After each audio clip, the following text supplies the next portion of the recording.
Hello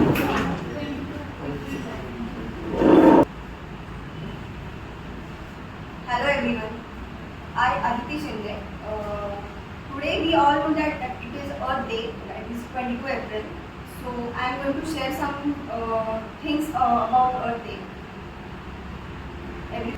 आता आपण recently सगळं बघतोय की ग्लोबल वॉर्मिंगमुळे आता पाऊस वगैरे पडतोय, सगळ्यांना त्याच्याबद्दल अवेअरनेस आहे असं मला वाटतंय. Do you have awareness about it? कशामुळे होत आहे? सगळ्यांना वाटतं की हा पाऊस पडतोय चांगलं आहे, इट्स जून महिना आलाय वगैरे, असं काही नाही आहे. ते सगळं आपण काहीतरी चुकीचं केलं आहे अर्थबद्दलच्या गोष्टी, त्यामुळे आपल्याला ते परत मिळतं एवढंच आहे. तर आमच्या कॉलेजमध्ये म्हणजे लाईक आमच्या कॉलेजचं नाव फिनोलेक्स अकॅडमी रत्नागिरी. सो आम्हाला ISR ॲक्टिव्हिटी दिल्या जातात, त्याच्यामध्ये 30 हार्स भरायचे असतात. त्याच्यामध्ये आमचे 20 हार्स भरून झालेत, फक्त बाकीचा हार्स भरायचा म्हणजे त्याच्यामुळे ही ॲक्टिव्हिटी घेतो आहे.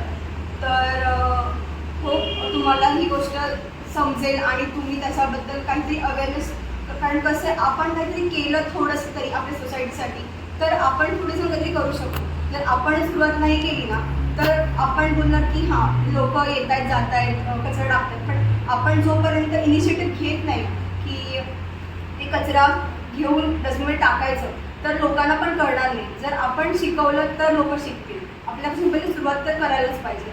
तर आजसाठी एवढंच आहे की आपण एक मोटिव्ह काय आहे अर्थ डेचा, तर भरपूर सारे डेज असतात, भरपूर सारे. लाईक लोक अक्षरशः सांगू का की फेब्रुवारीचा जो महिना असतो ना, लाईक जे टिपिकल डेज बोलतो आपण व्हॅलेंटाईन वीक वगैरे, ते खूप लक्षात ठेवतात लोक. पण ते असे डेज आहेत ना की अर्थ डे असेल, पॉप्युलेशन असेल, जे कन्झर्वेशन खरंच गरजेचं आहे अवेअरनेस करण्यासाठी, तर ती गोष्ट कधी लक्षात ठेवत नाही. तर आपण मेनली हे फोकस केलं पाहिजे की ट्री प्लांटेशन केलं पाहिजे. आता आपल्याला माहिती आहे आता इलेक्शन्स आले, त्याच्यामुळे ट्री प्लांटेशनमध्ये भरपूर प्रोग्राम्स होतात की हां आम्ही हे करू ते करू, पण ते जे रोपटं आहे जे आत्ता लावलं आहे ते जर तुम्ही परत त्याच म्हणजे परत 1 वर्षाने गेलात ना तर तिथे रोपटं नसेल.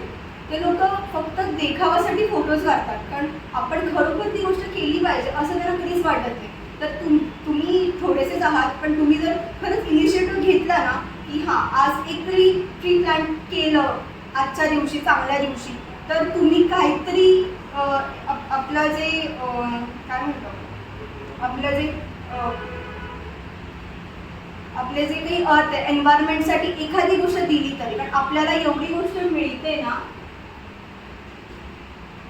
आपल्याला जी एवढी मिळालं आहे म्हणजे आपण म्हणू ते फुकटच मिळालं आहे. पाणी असेल किंवा जे हवा आहे ते सगळं आपण बऱ्याचदा लाईक आपण सकाळी उठल्यापासून लाईक बाहेर आपण जेव्हा येतो इकडे ना तर खूप टाईम असं बघतो की पाणी असं कुठेतरी वाहत चाललंय, टॅप्स वगैरे ओपन आहेत, पण आपण काय विचार होतो आपण काय करायचं, दुसऱ्यांनी करतीलच ना असा विचार होतो. त्याच्यामुळे आपण जो पण इनिशिएटिव्ह घेत नाही तो पण काहीच होणार नाही. सो तुम्ही आज ठरवा की तुम्ही काहीतरी चांगलं कराल. उद्यापासून आपण उद्या म्हणू नये, उद्यापासून करू, पण ती कधीच होणार नाही. तुम्ही आज सगळ्यांनी असं ठरवा की हां मी काहीतरी चांगलं करेन. मे बी तुम्ही जर जाऊन इथे डस्टबिन वगैरे असतील, मी असं म्हणणार नाही की तुम्ही रोजच तसं करा, पण जर एखादा माणूस चुकत असेल तर त्याला तुम्ही फक्त सांगा, एवढंच. आणि अवेअरनेस म्हणजे काय की प्रत्येकामध्ये ती गोष्ट असतेच, माहितीच असते, पण आपण ते करत नाही कारण की आपण वाट बघतो की नाही दुसरा करेल.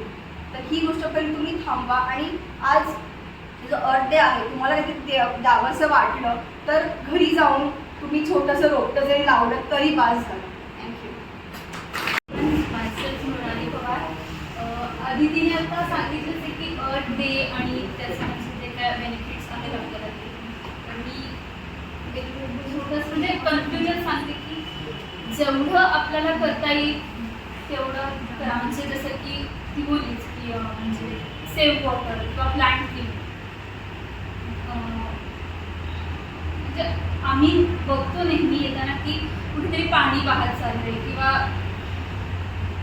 अशा खूपशा गोष्टी आहेत की लोक अक्षरशः गाडीवरून चालले, डस्टबिन आहे पण ते तिथं जाऊन नाही टाकतात, तिथूनच रस्त्यावरूनच ते पिशव्या उडवून टाकतात.